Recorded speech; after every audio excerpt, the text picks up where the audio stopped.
Oh, hi there. Thank you for joining me here today at Soulful Reads. So glad that you're here with me today. I would like to continue reading the story that we started last week, The Incredible Journey by Sheila Burnford.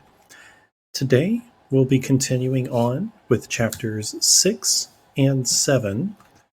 Last, we were with our pet trio. They were trying to cross a river to get to the other side on their adventure to their home. Unfortunately, a dam broke and the cat on its journey across the river was swept away. Let's see if we can catch up with them and see what's going on. Starting with chapter 6. One moment.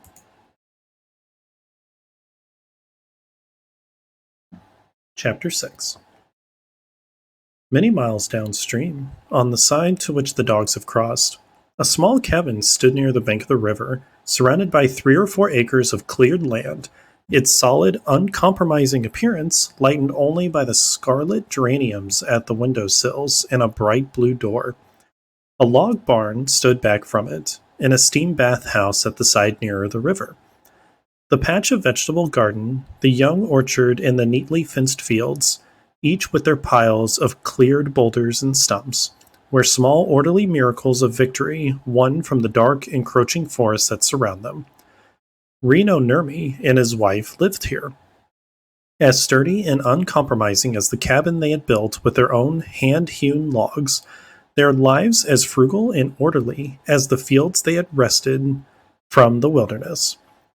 They had tamed the bush, and in return it yielded them their food and their scant living from trap lines and a wood lot, but the struggle to keep it in subjection was endless.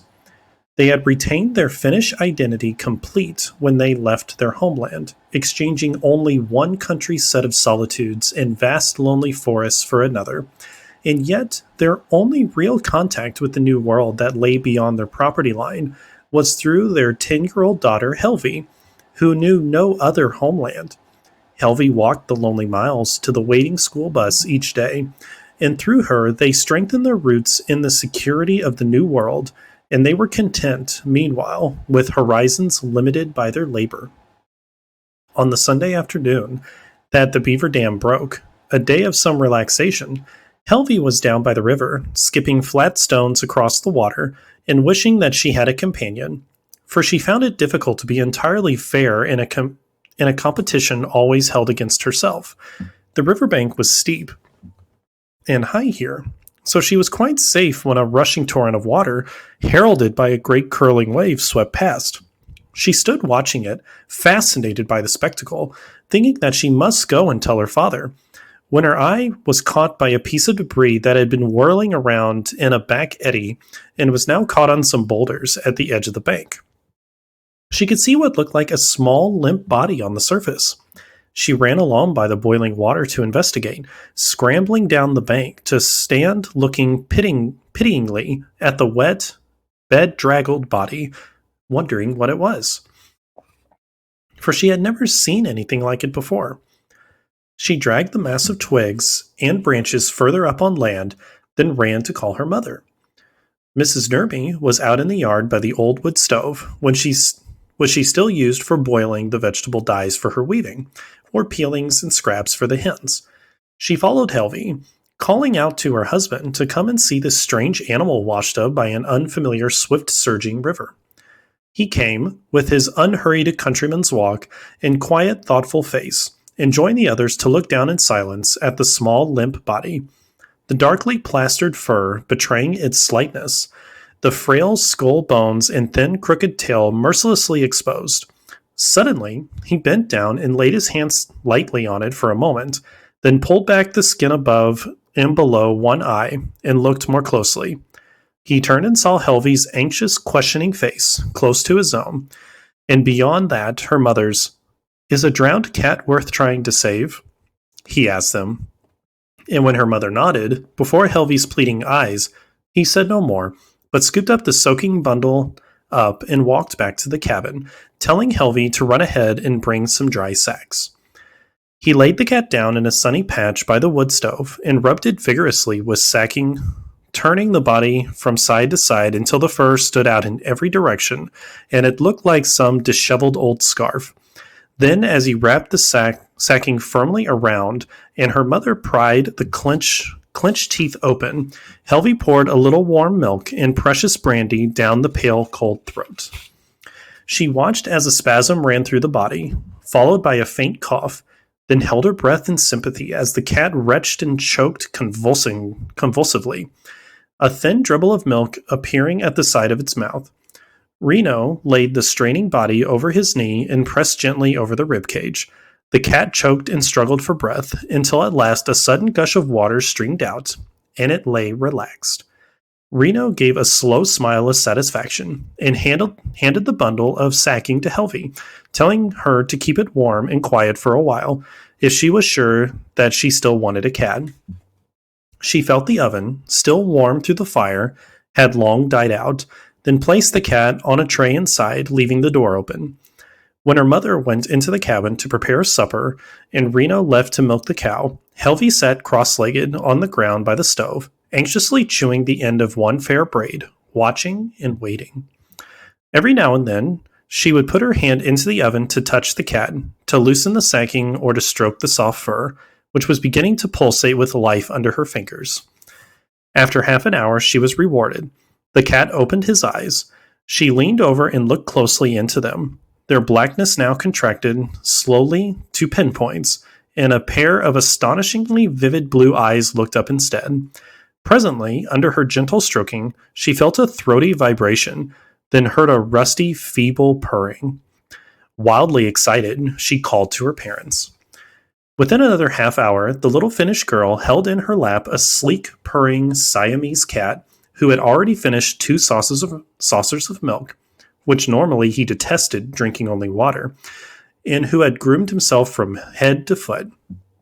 By the time the Nurmi family were eating their supper around the scrubbed pine table, he had finished a bowl of chopped meat and was weaving his way around the table legs, begging in his plaintive, odd voice for more food, his eyes crossed intently, his kinked tail held straight in the air like a banner. Helvy was fascinated by him and by his gentleness when she picked him up. That night, the Nurmis were having fresh pickerel, cooked in the old country way with the head still on and surrounded by potatoes.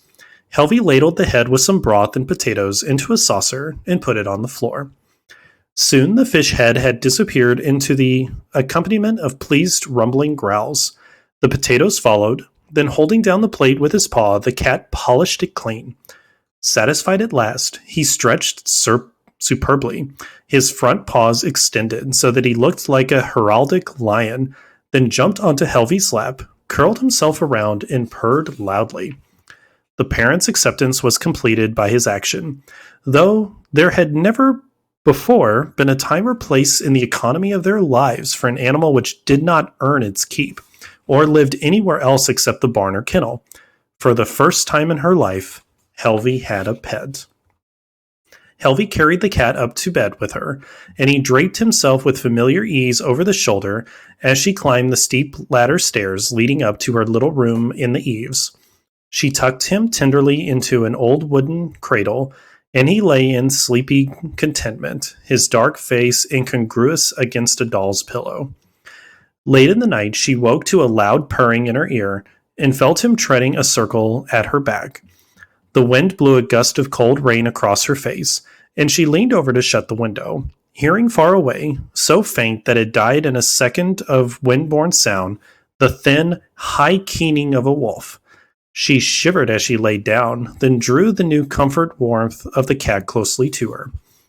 When Helvy left in the morning for the long walk and ride to the distant school, the cat lay curled on the windowsill among the geraniums. He had eaten a large plate of oatmeal, and his coat shone in the sun as he licked it sleepily, his eyes following Mrs. Nurmi as she moved about the cabin. But when she went outside with a basket of washing, she looked back to see him standing on his hind legs, peering after, his soundless mouth opening and shutting behind the window. She hurried back, fearful of her geraniums, and opened the door, at which he was already scratching, half expecting him to run. Instead, he followed her to the washing line and sat by the basket purring. He followed her back and forth between the cabin and the wood stove, the hen house, and the stable. When she shut him out once by mistake, he wailed pitifully. This was the pattern of his behavior all day. He shadowed the Nermies as they went about their chores, appearing silently on some point of vantage, the seat of the harrow, a sack of potatoes, the manger, or the well platform, his eyes on them constantly. Mrs. Nermy was touched by his apparent need for companionship, that his behavior was unlike that of any other cat she attributed to his foreign appearance. But her husband was not so easily deceived. He had noticed the unusual intensity in the blue eyes. When a passing raven mocked the cat's voice and he did not look up, then later sat unheeding at the stable to a quick rustle in the straw behind, Reno knew then that the cat was deaf. Carrying her schoolbooks and lunch pail, Helvy ran most of the way home across the fields and picked up the cat as well when he came to meet her. He clung to her shoulder, balancing easily while she performed the routine evening chores that awaited her. Undeterred by his weight, she fed the hens, gathered eggs, fetched water, then sat at the table stringing dried mushrooms. When she put him down before supper, she saw that her father was right. The pointed ear did not respond to any sound, though she noticed that he started and turned his head at the vibration if she clapped her hands or dropped even a small pebble on the bare floor. She had brought home 2 books from the traveling library, and after the supper dishes had been cleared away, her parents sat by the stove in the short interval before bed while she read aloud to them, translating as she went. They sat in their moment of rare relaxation, with the cat stretched out on his back at their feet, and the child's soft voice flowing through the dark austerity of the cabin carried them beyond the circle of light from the oil lamp to the warmth and brightness of strange lands. They heard of seafaring Siamese cats who worked their passages the world over, their small hammocks made and slung by their human messmates, who held them second to none as ship's cats, and of the great proud Siamese ratting corps who patrolled the dockyards of Le Havre with unceasing vigilance. They saw, with eyes withdrawn and dreaming, the palace watch cats of long ago Siam, walking delicately on long simian legs around the fountain courtyards, their softly padding feet polishing the mosaics to a lustered path of centuries. And at last, they learned how these nobly born Siamese acquired the kink at the end of their tails and bequeathed it to all their descendants. As they listened, they looked down in wonder, for there on the rag rug lay one of these, stretched out flat on his royal back, his illustrious tail twitching idly, and his jeweled eyes on their daughter's hand as she turned the pages that spoke of his ancestors, the guardian cats of the Siamese princesses. Each princess, when she came down to bathe in the palace lake, would slip her rings for safekeeping on the tail of her attendant cat. So zealous in their charge were these proud cats that they bent the last joint sideways for safer custody, and in time the faithful tails became crooked forever, and their children's children. One after another, the Nermies passed their hands admiringly down the tail before them to feel the truth in its bent bony tip. Then Helvy gave him a bowl of milk, which he drank with regal condescension before she carried him up the ladder to bed. That night, and for one more, the cat lay curled peacefully in Helvy's arms, and in the daytime, during her absence, he followed her parents everywhere. He trailed through the bush after her mother as she searched for late mushrooms, then sat on the cabin steps and patted the dropped corn kernels as she shucked a stack of cobs. He followed Reno and his workhorses across the fields to the wood lot and perched on a newly felled pungent stump, his head following their every movement, and he curled by the door of the stable and watched the man mending harness and oil traps. And in the late afternoons, when Helvy returned, he was there waiting for her, a rare and beautiful enigma in the certain routine of the day.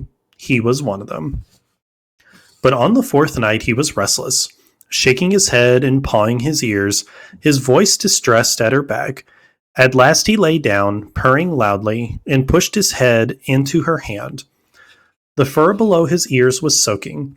She saw their sharp black triangles outlined against little squares of window, and watched them flicker and quiver in response to every small night sound. Glad for him in his new-found hearing, she fell asleep.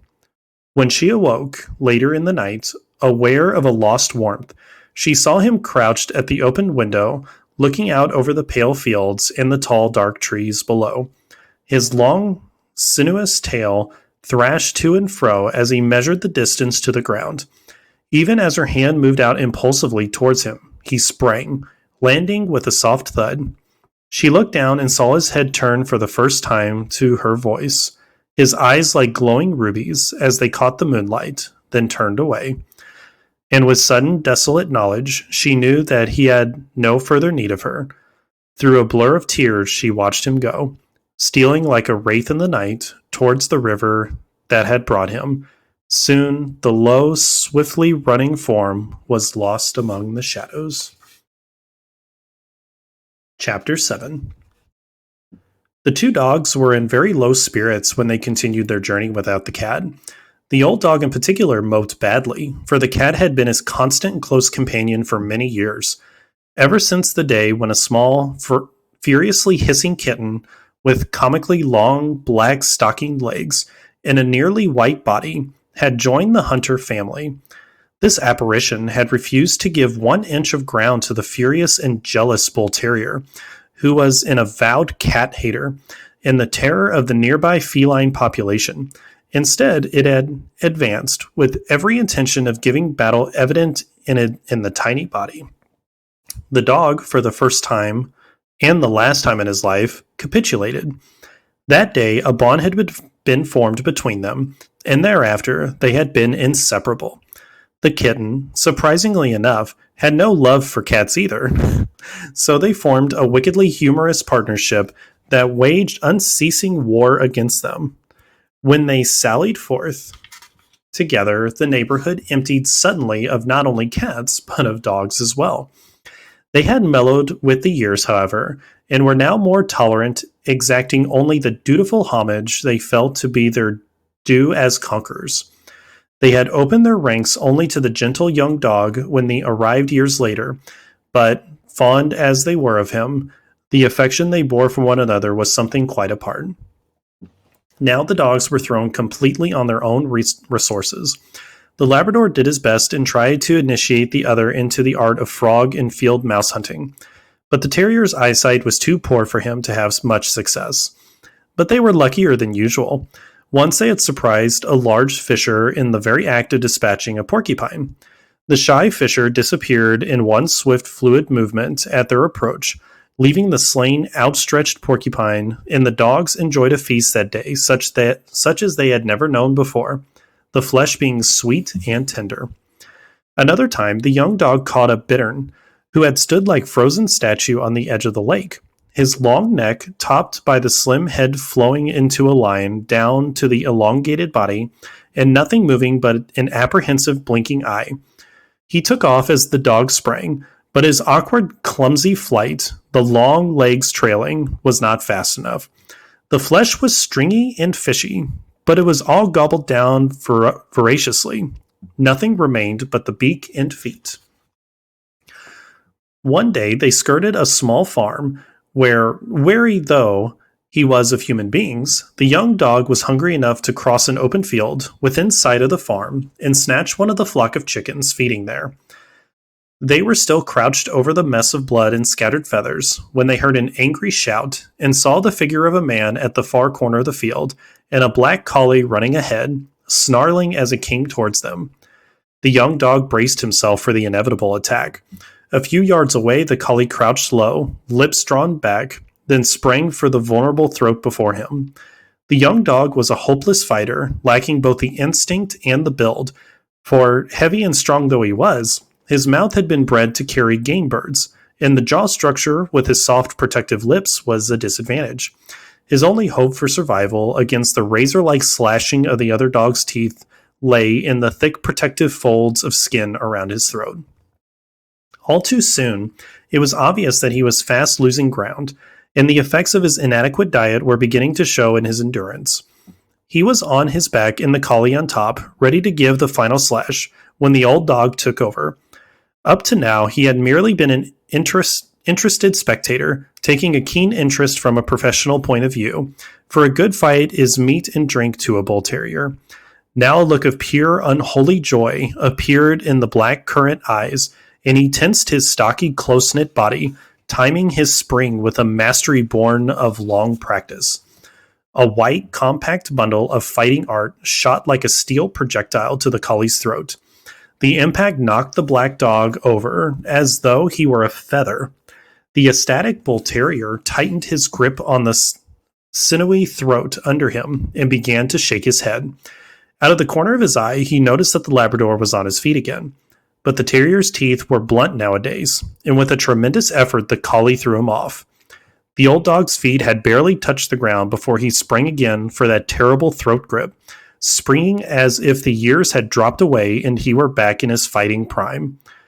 Once before, he brought the collie down, this time taking a firmer grip on the throat, shaking his powerful head until the dog below him was choking and strangling. The collie made a desperate, convulsive effort and rolled over. The silent white leech was still hanging from his throat. He struggled to his feet. The terrier released his hold and walked away. His back turned arrogantly, but his eyes slewed slightly in his flat head, so that he looked almost reptilian. The collie stood shakily, blood dripping from his throat, awaiting the protection of his master. Normally, he was a courageous dog, but he had never before encountered anything like these vicious, silent onslaughts. The Labrador would have called it a day and left now, but the terrier was enjoying himself and still eyed the collie speculatively. Then his peculiar blend of bull terrier humor got the best of him, and he used an old fighting trick of his breed, which normally he kept, so to speak, up his sleeve for those occasions when he intended not a killing, but merely punishment. He started to circle, faster and faster, almost as though he were chasing his own tail, and then, like a whirling dervish, he approached the bewildered collie and spun against him, knocking him several feet with the force of the impact, and following up his advantage with another crash at the end of each turn. Terrified at this unprecedented method of attack, bruised, bitter, and aching, the enemy dog seized a split second between turns and fled, his tail tucked well between his legs, towards his master, who received him with a cuff on his already reeling head. The farmer stared incredulously at the two culprits, who were now making off across the field to the cover of the bush. The young dog with a torn and bloodied ear and several deep bites on his forelegs, but the happy old warrior jaunty and unscathed. When he saw the mass of feathers, he flung his stick in sudden rage at the retreating white form. But so many sticks had been thrown after so many fights in the course of his long life that the bull terrier dodged it instinctively without even turning his head, and continued at a leisurely trot, swinging his rounded stern in gay insolence as he went. This battle did much to restore the morale of the old dog. That evening he even caught a field mouse for his supper, tossing it in the air with a professional flip, which would have done credit to his ancestors, who had killed 60 rats in as many minutes as 100 years ago. Despite the stiffness and soreness from his wounds, the young dog seemed happier too, perhaps because the west wind that blew that night brought a hint of remembered things, and stirred some deep awareness that every day, every hour, brought them nearer to their destination. Perhaps it was that the country they were crossing now was less rugged, less remote, and becoming more like the country in which he had been raised. Perhaps it was just because his companion was so infectiously pleased with himself. But whatever it was, he seemed more at ease and less strained than he had been since the outset of the journey. They slept that night in a dry, shallow cave amongst the outcroppings of an abandoned molybdenum mine on the crest of the hill. Outside the cave was a large sloping slab of exposed rock littered with discarded garter snake skins, so light and dry yet supple that all night they swayed and whispered to every small breath of wind as though repossessed. The first pale streaks of dawn were barely showing across the sky when the young dog sat up alertly, hearing the shuffled approach of some animal through the dead leaves and twigs. He sat quivering, every nerve tense, recognizing the smell, and presently past the opening of the cave waddled a large porcupine, returning peacefully home from a night's foraging. Remembering the delectable meal the fisher had inadvertently provided for him, the young dog determined to repeat it. He sprang at the porcupine, intending first to overturn, then kill it as he had seen the other animals do. But unfortunately, he had not seen the patient preparatory work that the experienced fisher had put in before the kill. The relentless, cunning teasing resulting in the harmless embedding of most of the quills into a fallen tree. Then the quick, skillful flip at the base of the shoulder while the partially unarmed animal was still protecting its tender nose and throat under the tree. The porcupine turned at the instant of his spring, aware of the danger, and with incredible swiftness for such a clumsy-looking animal, spun round, whipping its terrible tail at the dog's face. The dog yelped and leaped back with the unexpected shock of pain, and the porcupine ambled away, looking almost outraged. The Labrador was fortunate in that the tail had struck a sidewise glancing blow, so that the quills had pierced only one side of his cheek, missing the eye by a fraction. But these quills were about 2.5 inches long, barbed at the piercing ends, and were firmly and painfully embedded. Try as he might, the dog could do nothing to remove the pliant quills. He only succeeded in pushing them further in. He tore at them with his paws, he scratched at the sides until they bled. He rubbed his head and cheek along the ground and against the trunk of a tree. But the cruel, stinging barbs dug in farther, and their stinging torture spread through his face and jaws. Eventually, he abandoned the attempt to free them, and they journeyed on. But every time they paused, the Labrador would shake his head or scratch frantically with his hind leg, seeking release from the pain. And that is the end of chapter 7. I'm so glad that we got a chance to read a couple more chapters of this book. As always, I'm so glad that you sat here with me, listened to this story. I hope that you enjoy the rest of your evening, day, or morning whenever you happen to be watching this video. God bless and have a good day.